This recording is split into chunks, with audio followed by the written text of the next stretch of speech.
Okay, good evening, everybody. My name is Diego, chairman of the Institute of Classical Osteopathy, and tonight we have Robert Cartwright, vice chairman of the Institute of Classical Osteopathy, Ben Adams, who is one of the directors of the course, and obviously Chris Batten, who is the director of the course and the diploma director. So Chris graduated from the John Wernham College. He studied under John Wernham in the late 80s, I believe. And then he's been teaching all around the world, basically. He has been working on the Diploma of Classical Osteopathy for many years. He has developed the course in several occasions, always looking for the best outcome of the course so the students can take the best of these studies.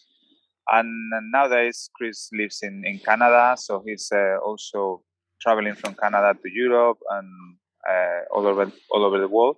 So tonight, Chris is going to be discussing about the diploma, answering some questions, some basic questions about why we do this diploma and the studies and the length of the course and the cost and the questions that will come up. So hello, Chris, how are you? Hello, good, thank you.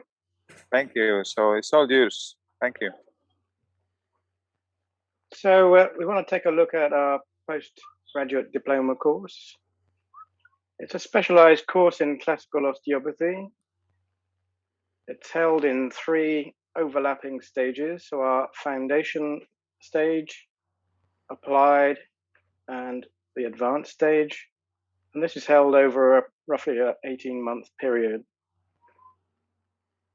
What's the aim of what we're trying to do? We're aiming to provide a thorough education to enable you to effectively practice classical approach to osteopathy. What do you think you'll get out from it?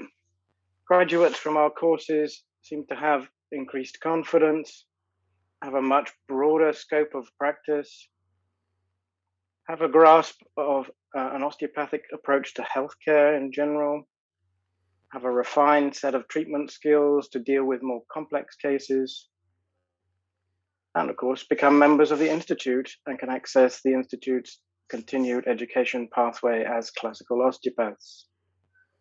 So the question arises, what is a classical osteopath?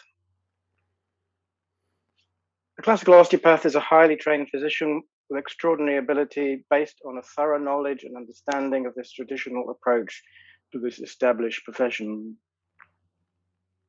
Their ability comes from an important lineage, direct connection to the beginnings of the profession, when osteopathy was seen and applied as a system of healthcare applicable to most aspects of health.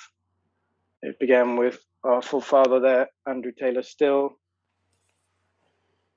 One of his students was John Martin Littlejohn, who followed in his stead and established his own colleges, both in Chicago and in the UK. We'll talk more about that in a bit. And he was the teacher of John Wernham, who founded the Institute and was our teacher. Much of what we do is based on the teachings from John Wernham. There's me sat beside him there, and my task mainly was to provide that glass of orange. So much of what Mr. Wernham was doing was teaching Littlejohn's principles, maintaining the continuity from the forefathers of osteopathy, publishing their works, practicing, explaining quite a lot of detail their approach to healthcare. And so we want to continue this idea, these notions of classical osteopathy. So what is classical osteopathy? The dictionary defines the word classical as an exemplary standard within a long established form or style, such as classical ballet, or relating to the first significant period of an era of study, such as classical mechanics. And I think classical osteopathy, the term falls into both there, as an exemplary standard, a long established form or style of osteopathy, but also relating to a significant period. We choose in many respects to follow the teachings of Still, who began osteopathy as this system of healthcare, even running hospitals, but even more so taking on the work of his early student, John Martin Littlejohn, who in his stead established Littlejohn College in Chicago in 1900, and soon had a hospital up and running where they're dealing with many different cases and conditions, way from the sort of musculoskeletal approach of these days. They were dealing with everything from pneumonia to meningitis to all manner of different conditions. Question arises, why is classical osteopathy special? Why choose to come on one of our courses? Classical osteopathy applies a gentle but firm approach to releasing restrictions within the human framework, with an end to improving not only the musculoskeletal ease, but also way beyond that into improving the overall health of the patient. The technical skills are meaningful, based on the application of engineering principles to the human body, with their far-reaching effects into its function. Therefore, it has a broad scope of application and an efficiency at addressing the causes of the body's many ills. Question arises also, why does it take up to 18 months? Why such a long course?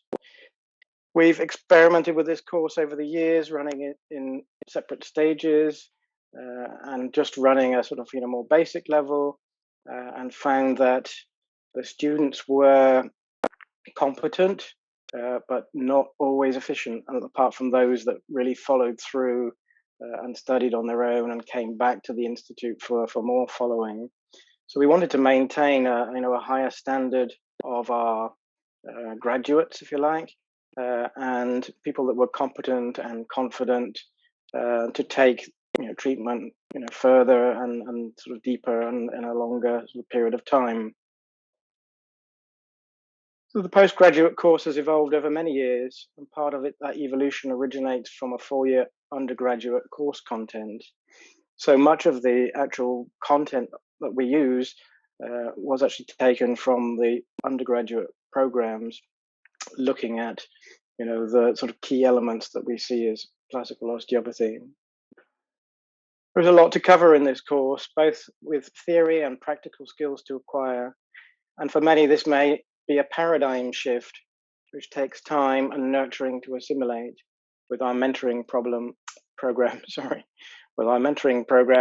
through a series of tutorials. So what do you gain from the course? The foundation stage gives you the basis. I'll say that again.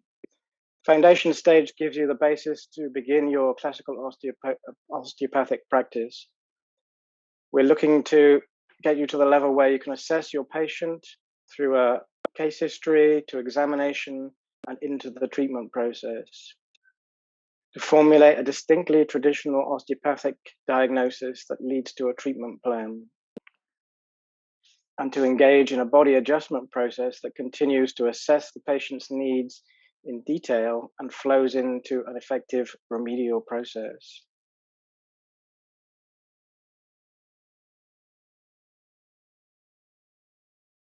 With regular tutorial discussions and the use of a reflective log, the applied stage will guide you through the process of applying osteopathic thinking in clinical diagnoses.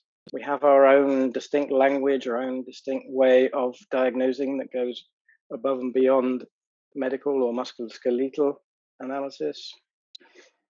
Also developing communication of osteopathic thinking with patients and peers. It's an important part of practice to be able to explain what it is that you're doing, what it is you're finding in terms of assessment, and also to be able to relate that to colleagues. So part of this process nurtures that within you, continues to let you evolve with your clinical skills and application of these varied sort of theories on osteopathy. Also developing the skill and habit of clinical reflection. So, you're learning throughout your practice. Originally, this was held in a clinic environment, in our clinic in London, which had to shut down because of the pandemic. But we've gained a lot through the process of running a clinic into making use of the tutorial time and space to help the students take this sort of theoretical approach into their practice and develop the skills to continue that. Also, experiencing treatment approaches and responses, enabling the student to recognize how their treatment is progressing, what to expect in terms of response, and so on. The final stage, the advanced stage, consolidates the teaching to date and brings it to a deeper level of knowledge and a greater breadth of application. So you should be able to independently formulate effective treatment plans with this new approach. You should be able to interpret and respond to treatment responses, so understanding why certain patterns of treatment cause certain responses in terms of varying symptoms intensifying at times as they drift back into a more acute stage, which is part of a natural physiological response to the healing process. But the healing process, inflammation is part of a healing response, and very often taking a patient back through time begins to explore that. So you need to understand, what is a response to healthy treatment, and also what problems might arise, in that process. Also, further develop your practical skills and technical skills with an emphasis on the natural laws, osteopathic principles, mechanics, and neurophysiology. So, the hows and whys behind what we are doing, as well as the refined sort of techniques. Which brings us to the question, why? Why do you want to study osteopathy? So often at the beginning of courses, we're looking into this, and a lot of people seem to think that there's something missing in their osteopathy. What we interpret that as, principles. The original principles of osteopathy are kind of mentioned in a lot of education, but not explored extensively. And this is a very vital part of what we do. So principles are concepts, fundamental laws, reasons for being, for doing certain elements of what we do. It's the why of our treatment approach. Why are we using long levers? Why are we relating to kind of mechanics and so on and so forth? Physiological laws. Why does the body behave as it does relative to certain influences, forces, and so on? We need to understand why is a patient in the shape they're in, and how can we deal with it sort of in a global context within physiological parameters. Mechanical principles, why does the body respond as it does to forces exerted on it or through it? So understanding, particularly in relation to the spine, of course, why certain areas are vulnerable to compressive forces, tension forces, torsional forces, and how best to approach unifying that, to release that, to integrate that into the rest of the body's adjustment, if you like. All of this so we can best adjust or help the person to adapt to their environment, or understand how to adjust their environment to better suit them.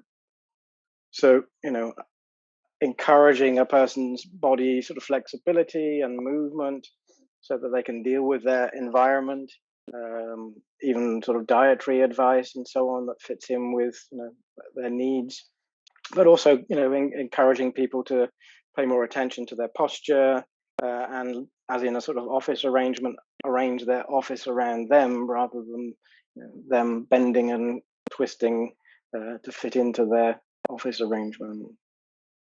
So we have principles so much in the background of our thinking, other key element from a classical perspective is, of course, is the mechanics.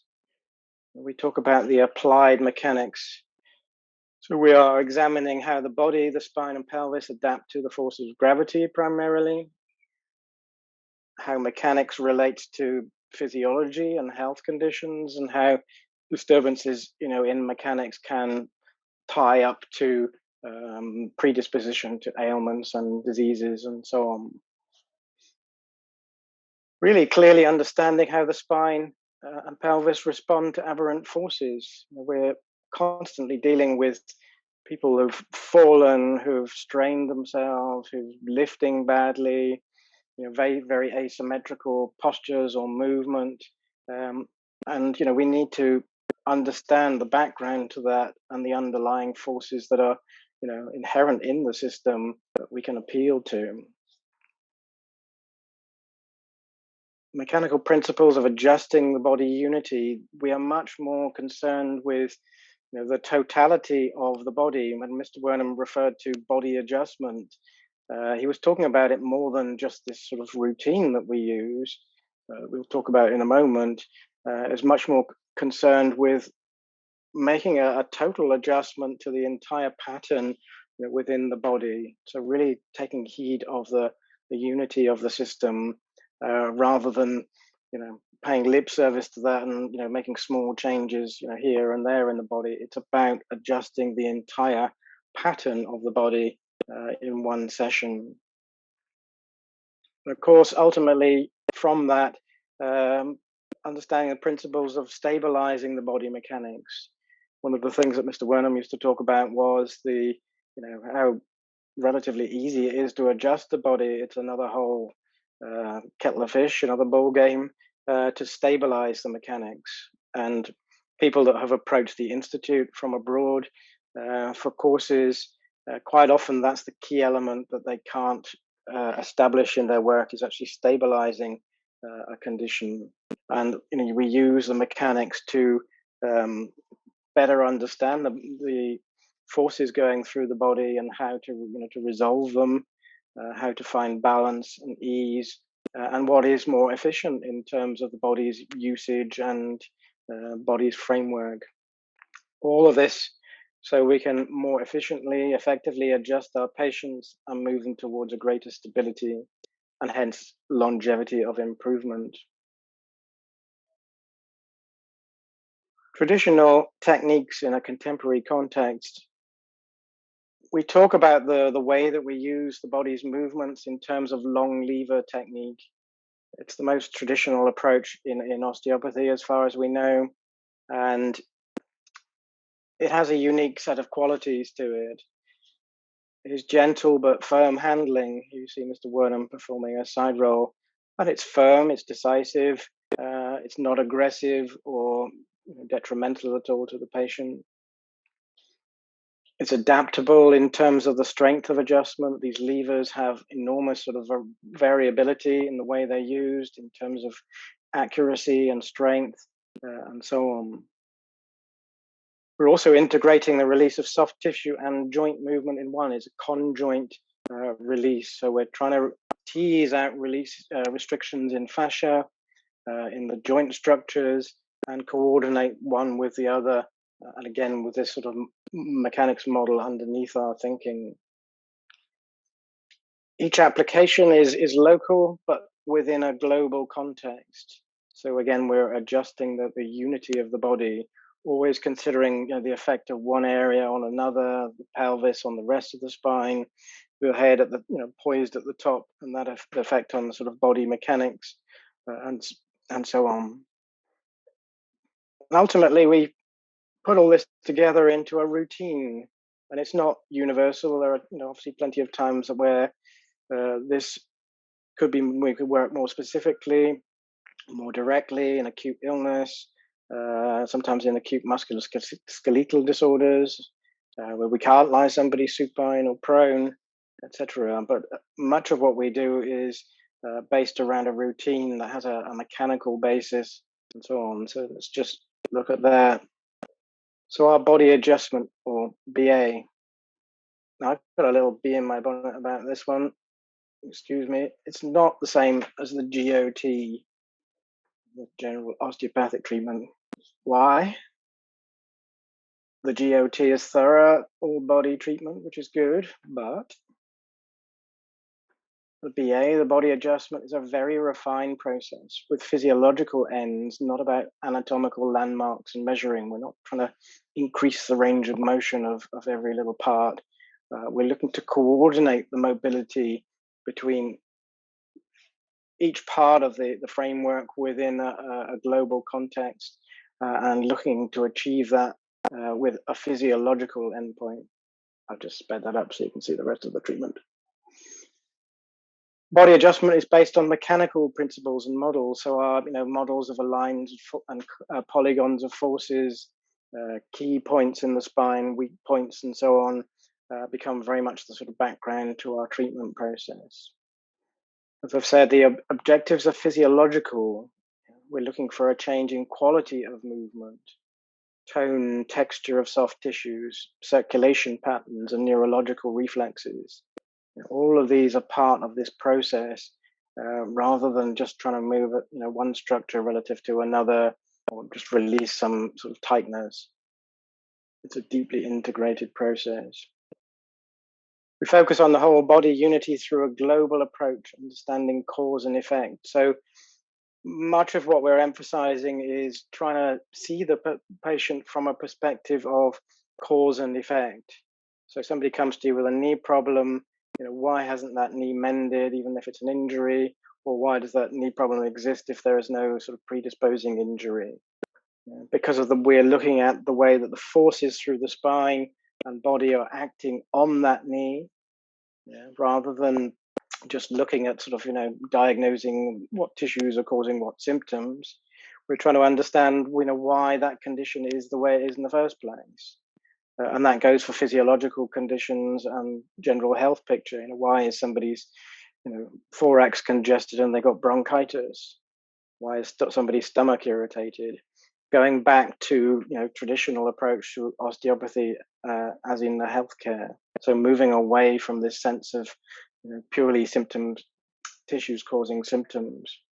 And to quote Littlejohn here, we are making the same mistake that we charge to the rest of the medical profession, viz. Regarding putting the effect in the place of cause, neglecting etiology while emphasizing incidental or accidental signs of inherent condition, emphasizing the method and overlooking the principles, which is of first importance. So Littlejohn was all about trying to find the cause of causes and directing ourselves towards that. And sometimes we have to sort of work backwards through the evolution of the condition to get to those cause of causes. But the more that we can deal with things on a causative basis and understanding, what is a cause and what is an effect. Somebody's knee or hip joint, whatever, that's in trouble, why is it in trouble? Not how is it in trouble. We can identify, the symptoms, we can identify even the tissues that are involved, even quite specifically, but it's far more important to understand why and to get behind that in your treatment process. So, some practicalities.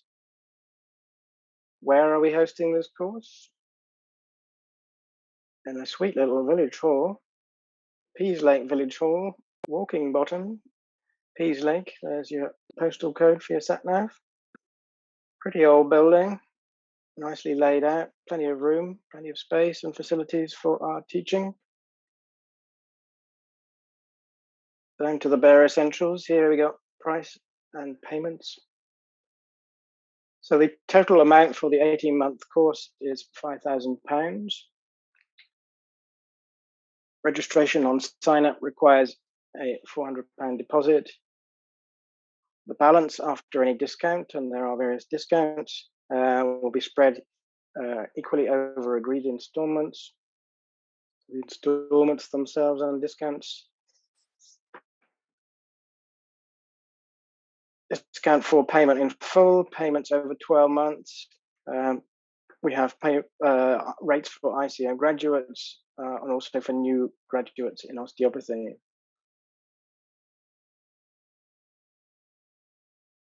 if you need to get hold of us for further information, either go to the website or icofrontdesk@gmail.com. And there is the website address.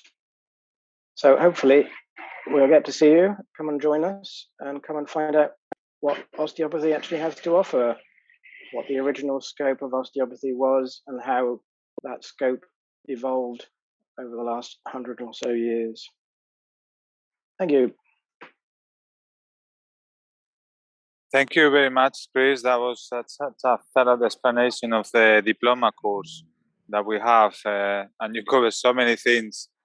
Yeah, I do agree with everything, and in fact, I just finished one of these diplomas in Spain, the foundation course, and I have to say that students welcome when it was just 5 seminars, and they do appreciate how we develop step by step rather than a weekend on techniques or a weekend on a specific subject. So we take gradually the student from the basic thing, developing in every seminar. So imagine by the end you finish the practical side, the mentoring, and then the advanced.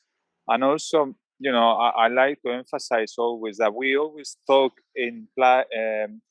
we talk applied physiology, applied anatomy. Is nothing worse than learning muscle attachments or nerves if you don't apply that into the treatment. So it is all an application, and obviously the students from week 1 they find in clinic they improve how they clinic with the patients and so on. So it's such a practical developing course all the time. So yeah, that's my point of view. Yeah. Thanks, Chris. That's a really good, thorough explanation of what we've done with the course over the last couple of years and how we've developed the separate bits of the course into this one complete course, which really takes people from where they are to a completely different practitioner at the end. There are a few other questions that people sometimes ask, which is, do I have to attend every seminar? And the answer is yes. I'm afraid you do, but that's a good thing because it's very enjoyable.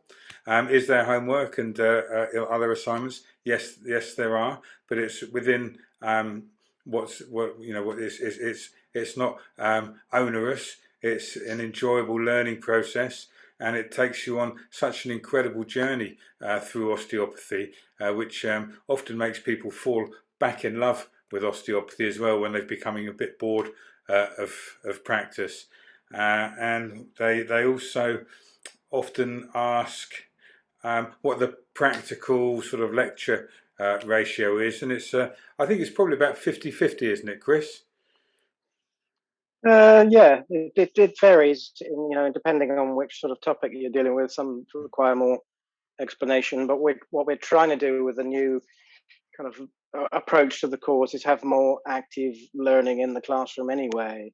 So maybe there'll be more reading, there'll be a few things that you can download to watch and so on to bring you up to speed with the knowledge, if you like. But what we're trying to do, and we've been working with, particularly with a group in Italy, and I've been working with Ben and yourself with that, is actually bring the students to have their hands on sort of earlier and with more scope than just about the treatment and the technique. So learning to feel certain aspects, learning to identify patterns and relate to the mechanics and so on. Yeah, it was really great to be involved with a couple of groups recently. Obviously, I was over in Italy with you and Ben, and on their second seminar, and it's wonderful to see how they develop their skills over that 4-day period, and we teach it in such a way that they're actually asking what the next bit is, and that's the structure of the course takes them onto that, and so it's really interesting how that's been developed. And also the same with I had a trip to Spain with Diego just over a week ago, and did their last seminar with them, which was again fabulous to see how this group of people have really developed their skills and their knowledge and understanding of osteopathy. It's a very enjoyable experience, and they all love it. Yeah, exactly. Yeah, that's the key thing. Yeah, they are all experienced osteopaths. Of course, they have been in practice maybe 5-10 years, but they all find their own place within the diploma course, and it's they develop from it, and the ideas get more structured. So they get bits from different techniques here and there, but sometimes they get lost in so many techniques. And with the course is like trying to bring down to the basics of, as Chris was talking about, the principles and how you apply those principles, and of course having that stability with the patient in terms of the symptoms and the progress of the patient in the clinic. That is so important. So one of the things that Diego mentioned earlier was about Chris living in Canada, and obviously this is a UK-based course. What we do, because we're a charity, so we're a kind of non-profit organisation, so we're not about making money. We budget so we can fly people in, like Chris from Canada or Hendrik Vleck in from Switzerland to do the lecturing, because we believe in getting the very best people we can in to deliver the material that we can. So you get the most benefit from it. Yeah, that's important. Yeah, could I just introduce Ben, because Ben is here tonight as well, and he is the director of the practical side of the course, which is in the middle of the course. We have the foundation of the first 4 or 5 weeks of the course, then we go into the practical side and then the advanced side. So Ben can explain a little bit more of how this is going to be run. Okay, thank you, Diego. Thank you. Yes, so I ran the clinic before it shut, and I spent years there as a student and then as a tutor. So I think I was there for 8 years in total. One of the things that we found was that whilst refinement of technique is obviously very important, the main issue was developing the osteopathic diagnosis and developing that skill. So having that experience of a decade of running a postgraduate clinic, we've then taken that and brought that into the online course. So it's much more focused on the osteopathic diagnosis, because with the 4-day seminars, we find students' technique is vastly improved, not just in those 4 days, but in seminar to seminar. So there is no longer a need to refine technique in the same way that we had in the clinic. So refocusing on the osteopathic diagnosis also allows you to develop that skill in your own clinics, and to bring that into your work straight away. The second thing it does is it allows us to be more flexible. So having a clinic is brilliant, but because it's set in a location, not everyone can make it. So by shifting it online, what we're doing is we're being much more flexible and allowing people who can't make it for travel or family reasons, etc., to take advantage of that tutorial. In terms of the length of time, we're looking at our 1 to 4 as sort of tutor to student ratio, and then having hour-long or slightly longer tutorial sessions once a fortnight. So the idea is that you have a tutorial session, you can then go away and work on things for a couple of weeks, come back and then develop things further. It acts as a bridge between that foundation stage and the advanced stage. So the idea is that you will have 3 months or so of working through your diagnosis using the technique, and then can come into the advanced stage with that knowledge there, ready to bring that through and look at some more advanced concepts. So those are the real advantages of the online course over having the clinic. Can I just add something to that as well? Sure, yeah. Part of the emphasis early on is like working on your osteopathic diagnosis, specifically, this classical approach. And I must say, over the years, I found that to be a driving force in terms of learning classical osteopathy. If your ability to assess is ahead of your ability to treat, it's always drawing you forward, because you're going to know what it is you need to achieve, especially if you interact with other osteopaths and even work with some of their patients. We had the sort of good fortune of working with Mr. Wernham's patients, which is obviously a completely different thing. But we could see, what advancement in, treatment over, quite long periods actually looked like, in terms of freeing the pelvis, freeing the lumbar spine, gaining stability. So, having that drive towards the osteopathic diagnosis is in itself a sort of, a pulling force to encourage you to learn and so on, I find in practice anyway. Yeah, absolutely. It's an important keystone, and one of the problems we have with the applied section before was that there was an over focus on technique refinement and not necessarily on the osteopathic diagnosis side. So that's really why the refocus. And then once you've developed that as a skill, you can take advantage of the advanced stage that much more as well. Absolutely. Yeah. And in the advanced stage, we're taking the sort of practical skills and much more integrating, the mechanical concepts, because we're able to at that stage, looking in more detail at the way that we perceive sort of, disease processes, the way that we understand, the neurology of the sort of spine and the sympathetics and its sort of interactions through the body systems and so on. So it really begins to bring things together into a much more, competent practitioner and hopefully, very solid background for, starting classical osteopathy. Yes, thank you. That is very well explained of how we run the diploma. And as it was mentioned before, the ICO has been doing this course diploma for many years, but now we have refined this method, and we think to have this practical model in the middle is, as Ben was saying, is a bridge between the foundation into the advanced and the understanding of the student. The student needs to develop in a certain way with that pose that the clinic gives you and the hands-on and the diagnosis of the patient. It looks simple, but it's not like Chris was saying before. It's not symptoms science. How you say his symptoms causing how is it? Just causing symptoms. That's it. Sorry.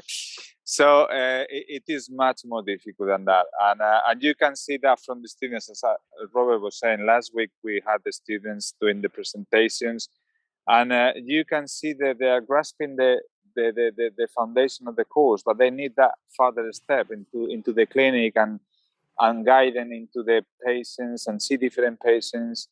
And it's not just the low back pain.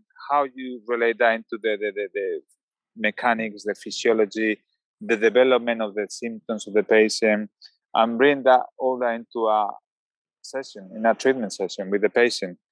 And obviously then we go into the advanced section where we will talk more in depth, or you will see new faces into the course, different things.